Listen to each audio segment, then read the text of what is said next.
여러분 안녕하세요. 오늘 아침에도 우리 말씀으로 함께 하겠습니다.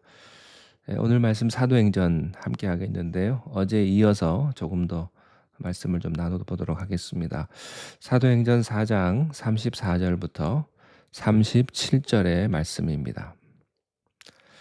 그중에 가난한 사람이 없으니 이는 밭과 집이 있는 자는 팔아 그 판 것의 값을 가져다가 사도들의 발 앞에 두매 그들이 각 사람의 필요를 따라 나누어 줌이라. 구브로에서 난 레위족 사람이 있으니 이름은 요셉이라. 사도들이 번역하면 아, 일컬어 바나바라 번역하면 위로의 아들이라 하니 그가 밭이 있음에 팔아 그 값을 가지고 사도들의 발 앞에 두니라. 아멘. 초대교회 구제에 있어서 중요한 원칙이 있는데 34절에 그 중에 가난한 사람이 없으니 이렇게 되어 있는데요. 영어 성경에는 there was not a needy person. 그러니까 이 가난하다는 말은 좀 그렇고요. needy person이라는 말은 당장 뭐가 꼭 필요한데 필수품이 없는 사람이 있어요. 그런데 그런 사람이 없었다는 겁니다. 왜냐하면 타이밍에 맞춰서 누가 어느 집에 그 필요한 것들을 구해다가 주는 거죠. 모두가 다 이 산타클로즈가 돼가지고 서로를 그렇게 했다는 겁니다. 우리가 다 서로를 위한 산타클로즈가 되면 얼마나 아름답겠습니까? 그들이 가진 것을 팔아서 교회에 헌금을 했을 때 교회에서 그것을 지혜롭게 잘 나누어 주었다. 이 교회 공동체 나눔의 기준은 필요에 따라서였다는 말입니다. 그중에 가난한 사람이 없었다. 이 가난의 기준이요 상대적이거든요. 우리가 보통 뭐 나는 서민이야, 뭐 이런 말 하지 않습니까? 나는 가난해. 근데 우리가 이렇게 말하는 거 하고요. 아프리카, 이디오피아, 그 소말리아에서 가난하다고 하는 것, 이것은요 차원이 다른 얘기 아니겠습니까? 제가 최근에 읽은 글에서 보니까요. 수돗물, 전기가 집에 들어오고 하루 세 끼 밥 먹을 수 있고 일주일에 한 번 이상 목욕할 수 있고 바람을 피할 수 있는 집에 살고 아이들을 학교에 보낼 수 있다면 여러분은 전 세계 70억, 80억 인구 중에서 탑 부유층 15%에 들어갑니다. 우리 중에요, 15%에 안 들어가는 분은 없을 거예요. 우리가 오늘은 뭐 먹지? 성경에도 무엇을 먹을까, 무엇을 마실까 근심하지 말라고 하셨는데 이 말을 이렇게 적용을 할 때 우리가 오늘 뭐 한식 먹을까? 아니면 일식을 먹을까? 햄버거 먹을까? 이거 먹을까? 저거 먹을까?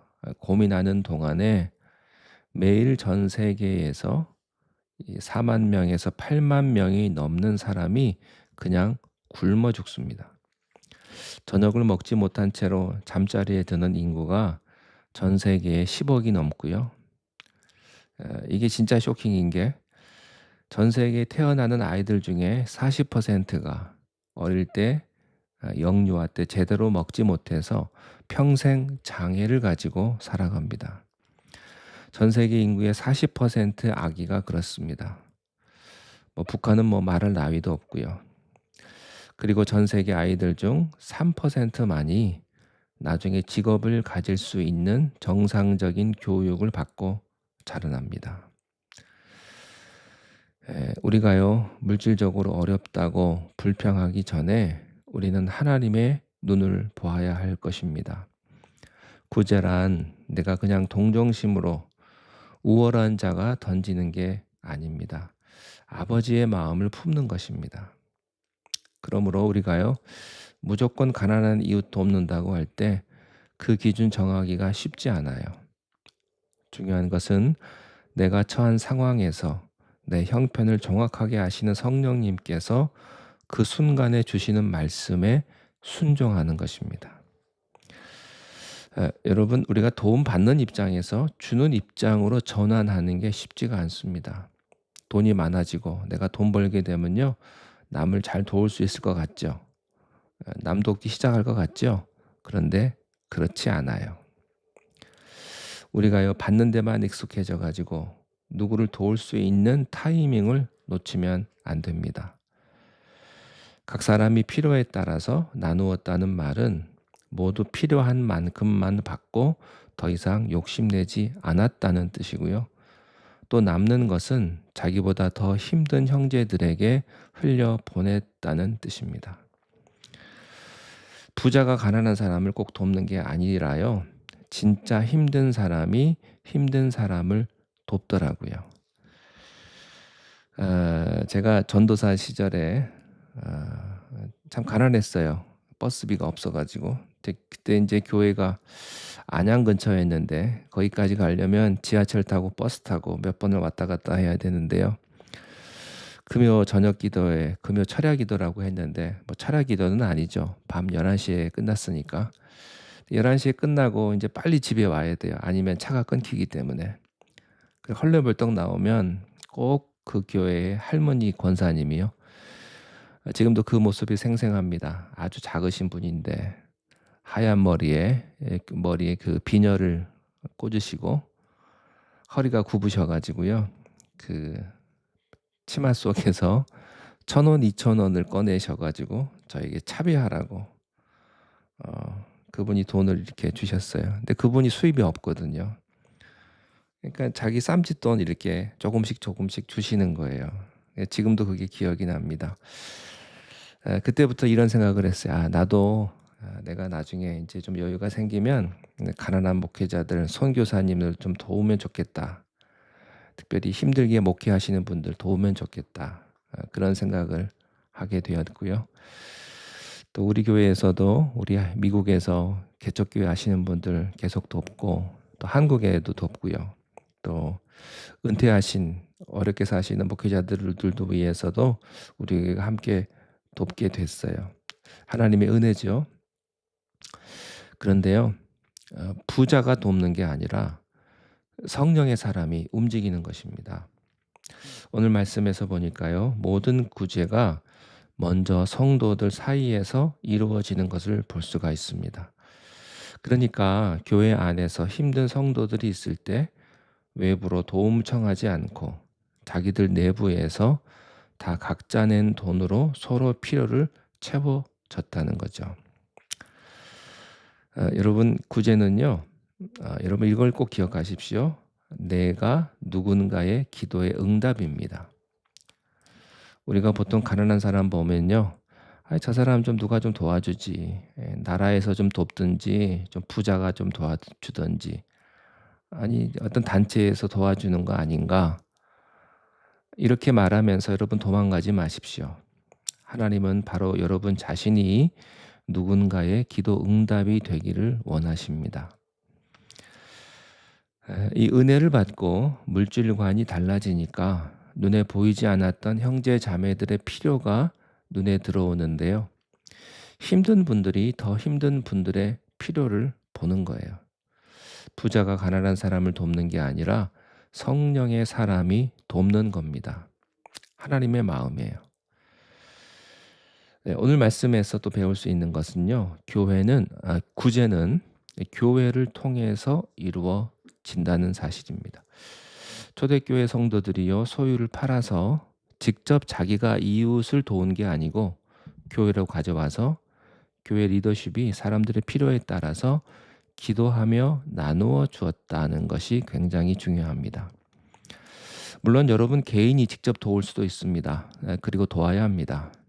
그러나 될 수 있는 대로 자신이 속한 교회에 헌금해서 교회의 어떤 교회 같은 곳이나 어떤 단체에 어떤 스폰서 같은 그곳에 함께 그 도네이션을 해서 그 스폰에서 기도하에 성령의 뜻을 구한 뒤에 베풀도록 하는 게 좋습니다. 왜냐하면요. 개인이 개인을 도우면 처음에는 좋은 의도로 시작을 하지만 나중 가면 시험 받을 일이 많이 생깁니다. 무엇보다도 도움 받는 쪽에서 하나님이 아니라 자꾸 사람을 바라보게 돼요. 그러면 피차 힘들어지게 되는 겁니다. 그래서 초대교회 교인들이 교회 공동체에다가 헌금해서 교회 리더십이 결정해서 나눠 주기로 한 것입니다. 아주 지혜로운 방법이죠. 물론 동시에 교회는요, 성도의 헌금을 투명하고 지혜롭게 기도하면서 사용해야 될 막중한 사명이 있죠. 또 어떤 분들은요, 11절을 꼭 자기 본 교회에 내야 되는 분들이 있습니다. 특히 좀 규모가 있는 교회 다니시는 분들, 뭐 우리 교회는 이 정도는 괜찮으니까 자립이 좀 되니까 11조는 가난하고 작은 내가 아는 교회에 내는 게 옳지 않느냐 도와주기 위해서 그런 분도 있습니다. 상당히 합리적인 말 같지만 그건 아니죠. 11조는요. 자신이 출석하는 교회에 내는 것이 옳습니다. 여러분 마음에 성령의 감동으로 어떤 작은 교회를 돕고 싶거나 사회에 힘드는 곳을 돕고 싶은 마음을 성령께서 주시면요. 그런 목적으로 써달라고 봉투에 쓰셔서 교회에 내십시오. 목적 헌금으로. 그러면 교회 리더십이 결정해서 될 수 있는 대로 그렇게 흘러가도록 하겠습니다. 그러고 보니까요. 기도 가운데 성도가 믿음으로 낸 헌금은요. 반드시 하나님께서 또 기가 막히게 짝을 찾아서 흘러가게 하시더라고요. 사랑하는 여러분, 하나님의 교회는요. 성령의 감동으로 하나님의 사랑을 이렇게 나눌 수 있는 지혜를 하나님께서 주신다는 것을요. 우리가 참 느낄 때가 많습니다. 또 교회에서 돈을 다룰 때는 정말 조심해야 한다는 것을 우리가 압니다. 왜냐하면 돈이 있는 곳에는 꼭 마귀의 시험이 따라오기 마련이거든요. 그러니까 여러분, 교인들끼리는 절대로 돈 거래하시면 안 됩니다. 이게 원칙입니다. 서로 물건을 팔아달라거나 뭐 보험 들어달라거나 그러시면 안 돼요. 그게 원칙이에요. 돈을 꾸거나 계모임한다거나 보증서 주는 것 안 됩니다. 이게 원칙입니다. 정 힘들고 어려운 형제 자매가 보이면 이제 도와주세요. 돈에는요 마귀가 달라붙기 때문에 조심해야 합니다. 이 초대교회 때는요 선교가 있기 전에 먼저 구제가 있었어요. 이게 참 감동입니다. 우리가 성령 받고 나면 뭐 은사가 나오고 뭐 부흥하고 이런 것만 보잖아요. 근데 사실은 그거는 감동이 그렇게 크지 않아요. 그런데 더 깊은 성령의 스테이지로 나가면 이웃을 사랑하게 됩니다. 여러분의 지갑이 회개해야 진짜 성령 받은 거예요. 굉장히 중요합니다. 이 말은요 제가 한 게 아니고요. 마르틴 루터가 한 말입니다. 선교가 있기 전에 구제가 있었다. 여러분 나누는 자에게는요 하나님이 주시는 축복이 있어요. 반드시 있어요. 일단 영적인 축복이 있습니다. 반드시 나눌 때만 느끼게 되는 하나님의 사랑이 있습니다. 요한일서 3장 17절에 누가 이 세상의 재물을 가지고 형제의 궁핍함을 보고도 도와줄 마음을 닫으면 하나님의 사랑이 어찌 그 속에 거하겠느냐. 마음을 닫지 말기를 바랍니다. 여러분이 마음을 열면 하나님의 사랑, 이전에 없던 감동이 여러분에게 밀려오게 될 거예요. 자기가 불행하다고 생각하는 분은요. 하나님의 사랑의 손길로 자신을 헌신해 보면 전혀 다른 행복을 주님이 주시는 것을 느낄 수 있을 것입니다. 눈에 보이지 않는 것뿐만 아니라 보이는 축복도 주님께서 갚아주세요. 신명기 14장 28절 29절에 매 3년 끝에 그 해 소산의 10분의 1을 다 내어 내 성읍에 저축하여 너희 중에 분깃이나 기업이 없는 레위인과 내 성중에 거류하는 객과 및 고아와 과부들이 와서 먹고 배부르게 하라. 그리하면 내 하나님 여호와께서 내 손으로 하는 범사에 내게 복을 주시리라. 아멘. 저는요 성경 말씀에 너희 재물이 있는 곳에 너희 마음도 있다는 말이 참 가슴에 와닿습니다. 여러분이 형제 자매를 물질로 도울 때 여러분의 마음이 하나님의 마음과 하나가 돼서 그들에게 갈 것입니다. 그때 우리가 서로 하나가 되는 것입니다.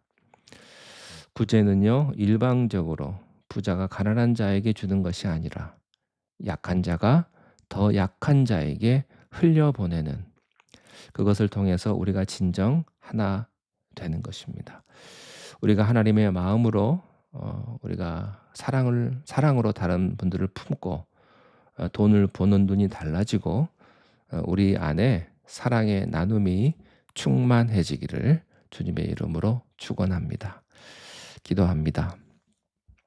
하나님, 감사합니다.